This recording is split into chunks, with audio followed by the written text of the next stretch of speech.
It's going to be another rainy day, a stormy day, hampering recovery efforts here along the Gulf Coast.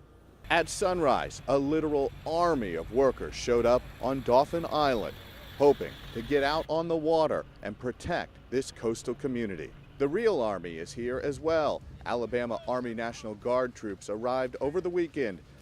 Their mission? To build a wall around a portion of this island. That wall is hollow and can be filled with rocks or sand to help anchor it and to help filter any oil that may reach the shore.